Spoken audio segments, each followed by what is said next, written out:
It's that time again. The annual conference of the American Society of Ag Consultants, otherwise known as ASAC, is going to be held in Fort Myers, Florida, this November 4th and 5th.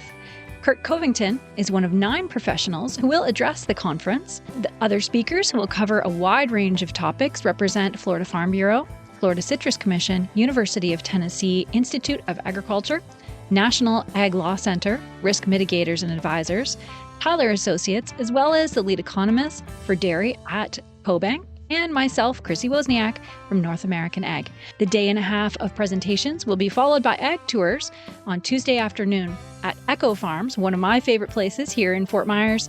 Attendees will experience farming at its most creative, with unique demonstrations, plants, and techniques being used to help farmers and urban gardeners in developing countries. A second tour at Echo will showcase simple technologies that can improve food, water, and shelter for millions of people. A third tour of a hydroponic grower is also being planned. For more information and to register, visit www.agconsultants.org. That's www.agconsultants.org. See you there. Our sponsor today is GAPS. GAPS brings water remediation and soil amendments to the agricultural businesses of Ontario, Canada. Phosphorus runoff is a big deal. This company coordinates and facilitates grant-based projects that are built to test new phosphorus removal products on an ongoing basis. GAPS provides these successful R&D products in their toolbox of solutions and are sold to the producer, golf course, and municipalities. Their goal is to help build better soil and to manage water without the use of chemicals. Visit GAPS at gapsontario.com or visit their link in the show notes.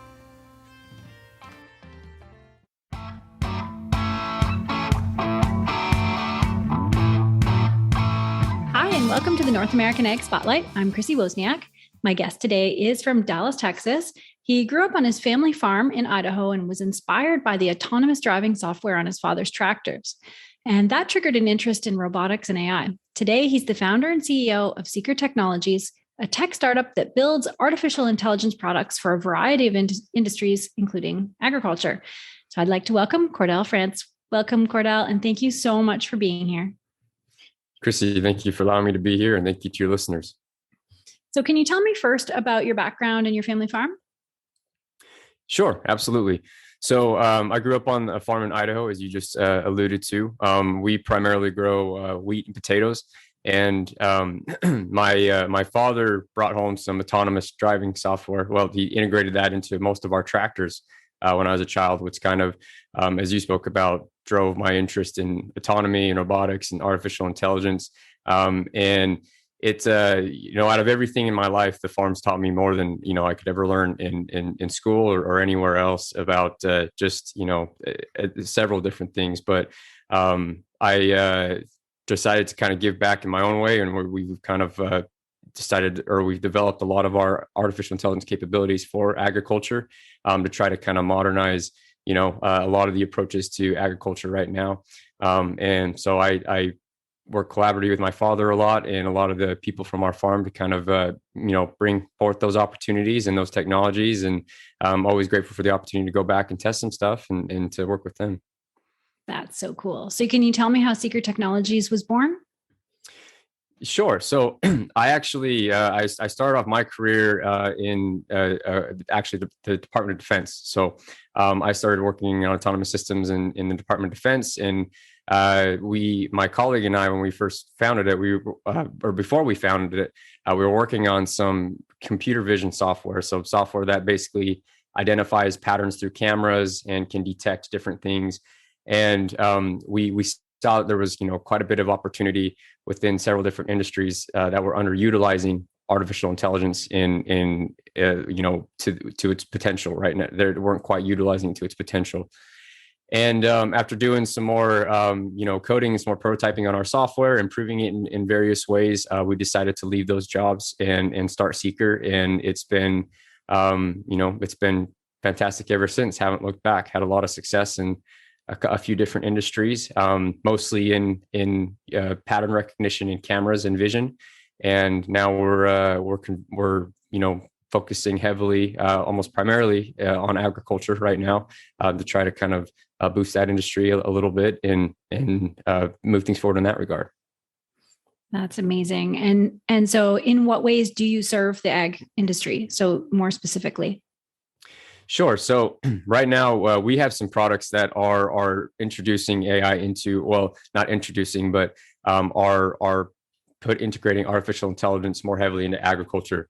And it's interesting because agriculture's had self-steering, right? Or, self-driving quotes since the late 90s. And we're just now seeing it in a consumer industry coming online where you can actually purchase it in your cars. Now, granted, self-driving on a highway is a little bit more complex than self-driving in a field, but nonetheless, agriculture kind of pioneered that in some regard. And so it's interesting to just see how that's kind of come full circle. But we particularly have noticed that, like defense and some aspects of medicine, that agriculture wasn't taking advantage of artificial intelligence to its full degree. And there's a lot of opportunities to help farmers cut costs and in a variety of ways, whether that's through growing crops or predictive maintenance on equipment or just better data analytics. That's where we're trying to focus right now. And so a couple of the products we are building right now are particularly on gaining more situational awareness and efficiency about crops and predictive disease, or being more predictive towards, what diseases a crop is succumbed to or it's vulnerable to for a particular season, but also being able to provide predictive maintenance on equipment for tractors. So making sure that, if something, I've been a part of, and my colleagues been a part of several instances where if we would have caught something in the field, 10 minutes earlier, we could have saved 2 days worth of downtime or tearing an engine apart or something like that. And so being able to kind of try to predict these really heavy failures through a suite of sensors that we developed, try to help farmers kind of have better idea of the health of their equipment and try to save them some downtime is something we're chasing right now to try to kind of, just increase productivity a lot more. Right. Yeah, that's incredible. And precision ag's impact on production has been so mind-blowing. The choices and options that producers have to weigh when they're just as mind-boggling. So what should producers be weighing back and forth when they're making these purchasing decisions? There's a little bit of apprehension to kind of utilize some of these newer technologies, right? So you kind of have to take a leap of faith. And integrating data is something new somewhat new to a lot of agronomists in some way or some form of another. It's really a lot of farms don't have their own servers, right? Or they don't have to rely on a lot of heavy data cloud infrastructure or anything. And not necessarily saying you need that, but considering how much power can be gathered from that data by having sensors at a more integrated level within your equipment is something I think that the advantages of what you can gain from that is something I think that farmers should consider, because it's kind of hard because it's out of your workflow, right? It's not really something that checking data and analytics and all this kind of things and getting responses from AI models that are saying, hey, look at this. We detected some signs that your equipment may malfunction in the near future. That's not something that I don't think agronomists and farmers are necessarily used to, at least to the level we're going to. But what we're trying to do to try to really help them to really help them be open to that rather is really explain to them the potential and explain to them, how much money you can save, how it can benefit your crop, how it can increase your yield, so that, they feel comfortable purchasing and they feel comfortable kind of integrating autonomy more into their workflow. That's cool. And how does AI help cut the cost of field visits, for example? So I'll briefly describe one of the products that we build that we're building that to kind of help explain this. But we have a suite of sensors that you adhere to a piece of equipment, and it acts kind of like a nervous system for the equipment as it's traveling through the field. So they're called accelerometers, and they basically sense forces And there's a couple other sensors on there, but you basically put one at each every couple feet on an implement. So if you have a 36-foot wide implement or anything, really any width whatsoever, but you put these sensors, every couple feet throughout there, they're constantly measuring forces going through the field. And so if you're detecting all of these stresses as the equipment is performing, you can basically say, okay, well, I see that the left wing of this potato marker has received, quite a few stresses because it's hit quite a few rocks. You're going through very, very, a field with a lot of lava rock, or you're going through just very tough dirt. That one part of the implement over the other is likely, going to have weaker welds, or it's going to fail before the others. So this is kind of the information we're trying to receive, is by having this kind of nervous system on some of these implements that allow them to see, they've experienced some pretty high forces. They've been worn down quite a bit. If you have to give attention, or, next time you bring a service pickup out to the field, I would give attention to these spots over the others, because these have a higher probability of breaking before other parts. Now extrapolating that out to a little bit of a heavier degree, you can get a lot of situational awareness about your entire implement all in itself, right? So if this nervous system, if you will, is communicating all this data back to the cab, right, and communicating it in such a way that it's really easy for the cab driver, the farmer to actually, or the operator to interpret, and he's not overwhelmed by data. He can have all this data in real time to make, really critical decisions or really quick decisions, and determine if he needs to call a service pickup out now, or if he's can get away with another fuel tank or another tank of fuel before he's got to call one out, or whatever it is, so that that before it gets to the point where something really breaks down badly and you're down for a few days, right, where you have to actually put an engine back together or whatever. That's kind of where our product particularly is hoping to come in, and increase productivity and kind of augment, a farmer's capability in that regard. Right. And you have the same for crops as well, right? On-demand analysis. Yes. So we've been working on some software that's actually works through a mobile app, so that a farmer can get more information about crops through artificial intelligence, recognizing what's wrong with the plant, right? What's wrong with any crop, really. But we have a particular focus right now on potatoes and wheat, and I'm trying to identify different diseases within those. So this app basically, it functions through the camera, right? And you can take a picture, and it'll be able to identify different symptoms within the crop itself to say, hey, there are signs of late blight here, or there are signs of rust within the grain, right? Mm-hmm. And being able to have that at a handheld is one thing, but being able to kind of communicate that through an aerial drone, where you get aerial photography, or a camera on an irrigation pivot, right, that's constantly getting all this data.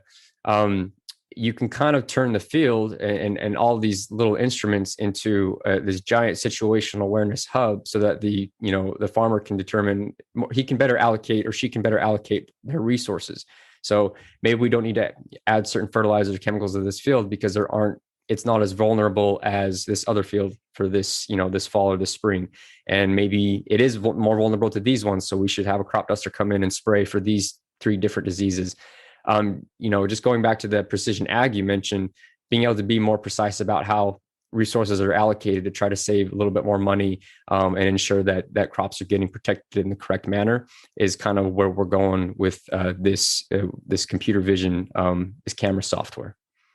Yeah. And in the last decade, ag tech has really exploded in capability and affordability. So I want to know what's amazed you most about being in this field.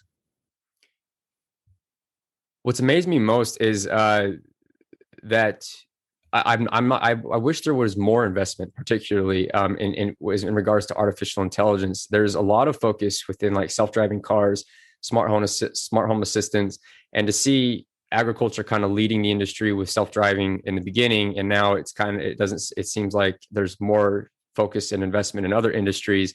That was kind of shocking to me. I think it's starting to catch back up because people are realizing how much opportunity there is with agriculture and how much efficiency can be gained with these computerized solutions. So I am glad to see that. Another thing is how amenable most farmers are to being able to integrate new technology into their workflow, into their systems. Once we've encountered a couple of people where they were a little reluctant to utilize some of these higher technological solutions just because it's not the way things have been done. But once you elaborate and explain the potential and how what it can do and how it can save you money and where it can actually catch up these shortfalls and when their current operation, they're very amenable to it, and they welcome it, and it's that was good to see because we've had issues in other industries where there's a fear of AI replacing people, right, and replacing jobs.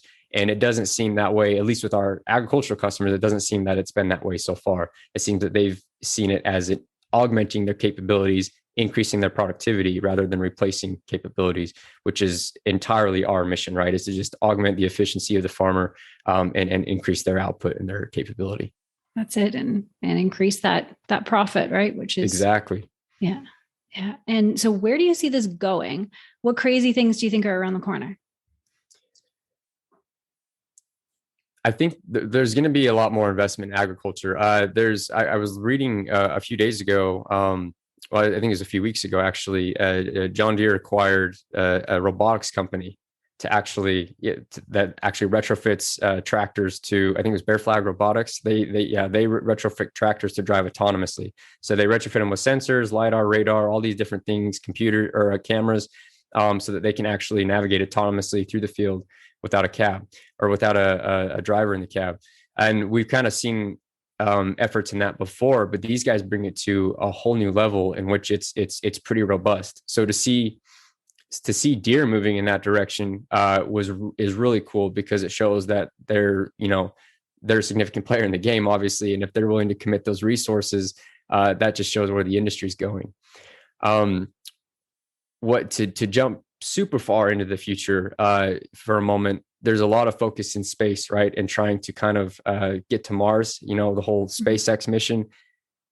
I think farmers are going to be a very hot commodity once we actually get there, because we're going to have to be able to figure out how to grow our own food, right, on Mars. And so agronomists and agriscientists and farmers are going to, those experts in the field are going to be heavily utilized because they're the ones that know how to get, a high yield out of minimal resources in regards to agriculture. And so, hopefully our products and our technology will be able to, benefit in that regard. But it's a very optimistic time, I think, for agriculture, because there's a lot of autonomy and a lot of artificial intelligence that's being adopted into different aspects of the industry, which just is really exciting, because we're going to really see some really cool things happening. Amazing. And you've actually done some pretty incredible things through the company during the pandemic. Can you tell me about that? Yes, absolutely. So the pandemic actually posed some significant opportunities for Seekar, in which we were able to use our artificial intelligence software for a variety of medical purposes. So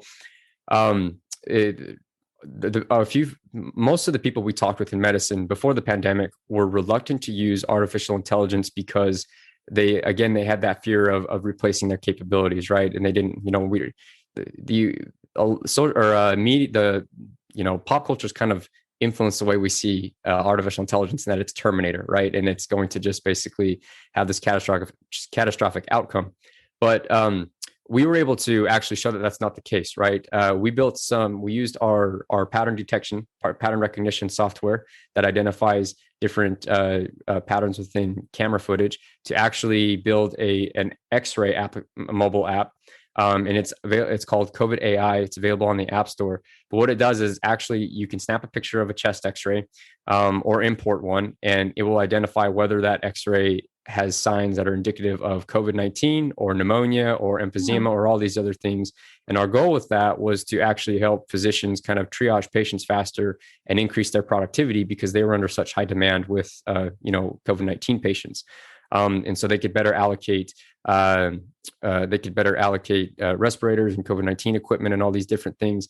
So we ended up actually donating that product for the cause, just to help Wow. physicians for the pandemic. And interestingly enough, we're able to use that same software in agriculture to identify different patterns and diseases within crops. And it's been really cool to see that AI used in one industry just be slightly tweaked a little bit to be used in a different industry, and have impacts in both.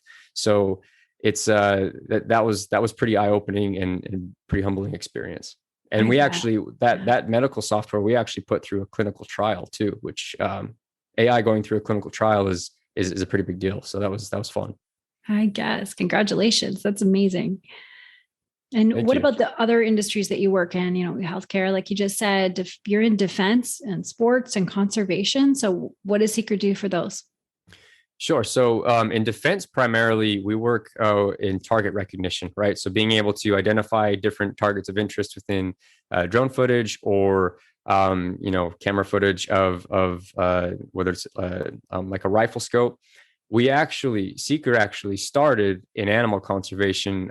We built our artificial intelligence software to work on smart rifle scopes, so that it's actually detecting patterns within the rifle scope to say, okay, hey, this is an endangered species. Don't take action. Don't fire. You are allowed to shoot this. You have a tag, whatever. But that's where that was our debut with our whole artificial intelligence platform. So we're able to transition that pretty easily into defense, and build some, we call it ATR, our automatic target recognition. And what's particularly interesting about the software in that regard is that it's able to kind of see through, detect patterns in smoke and detect patterns in dusty environments, fog, smudged camera lens, rain, all these types of things, which is typically hard for artificial intelligence to do. And again, another parallel in which it becomes advantageous for ag, right? Because ag is technically a pretty dusty environment, and to use cameras and in agriculture, you've got to be accustomed to being able to see through the dust and the rain and the fog and all of that.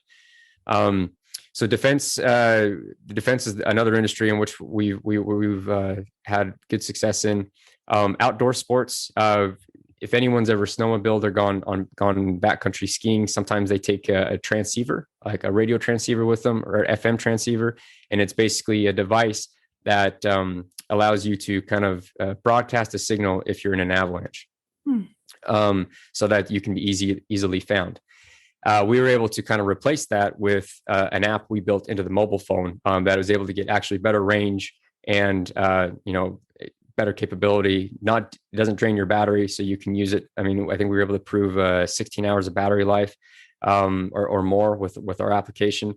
But it basically just kind of, everyone's got their phone on them usually, right? And even if you don't have a cell signal, we'll still be able to locate you within an avalanche.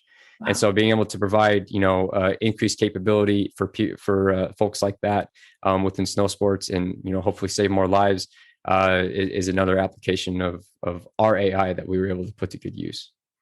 Amazing. And so going back to agriculture again, what's the process that you go through with your ag clients? Do you supply a turnkey system for them?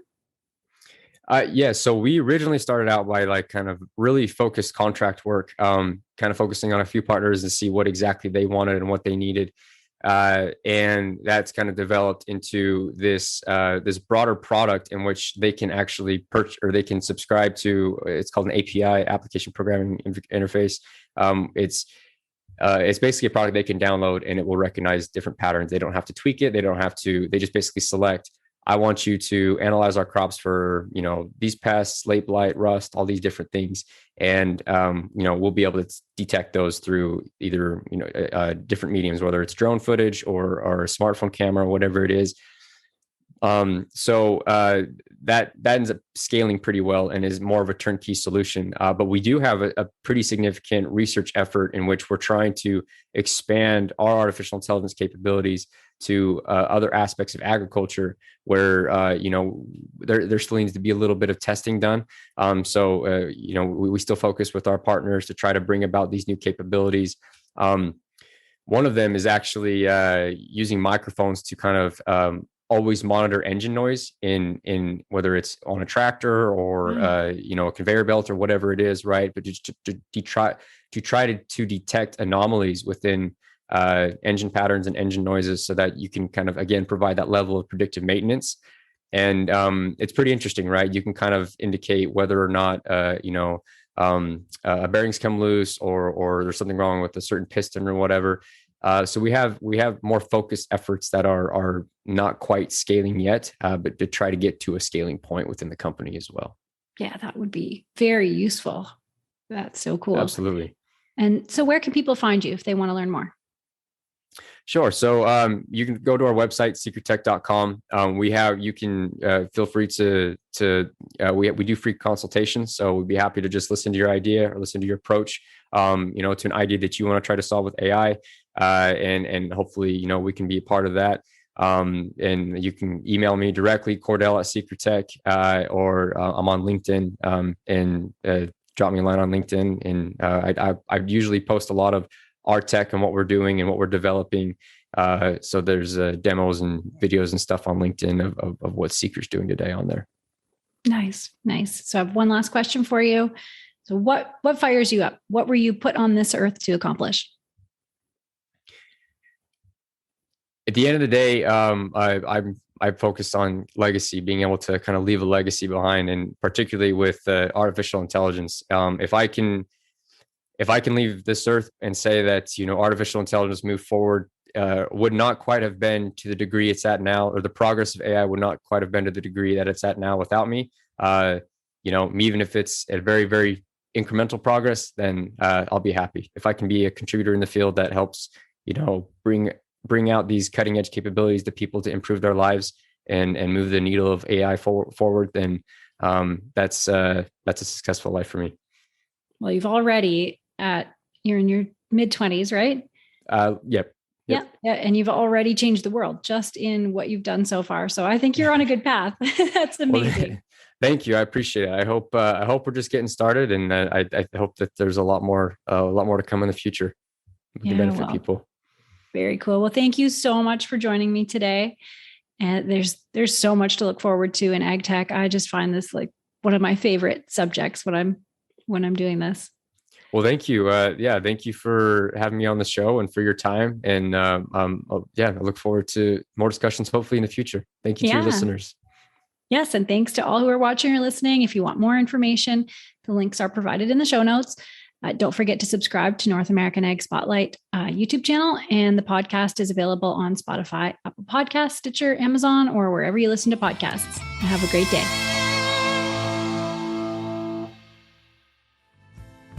Thanks so much for listening to today's Ag Spotlight episode, where we put the spotlight on people and companies doing great things for the agricultural industry. Don't forget to subscribe on Apple, Amazon, Spotify, Stitcher, or on your favorite podcasting platform, and give us a 5-star review. You can also follow us on YouTube and Rumble to see the video version of Ag Spotlight. Also, head on over to NorthAmericanAg.com to subscribe to our Industry Connect update newsletter. If you're interested in advertising opportunities, email us at connect@NorthAmericanAg.com. Thanks for listening.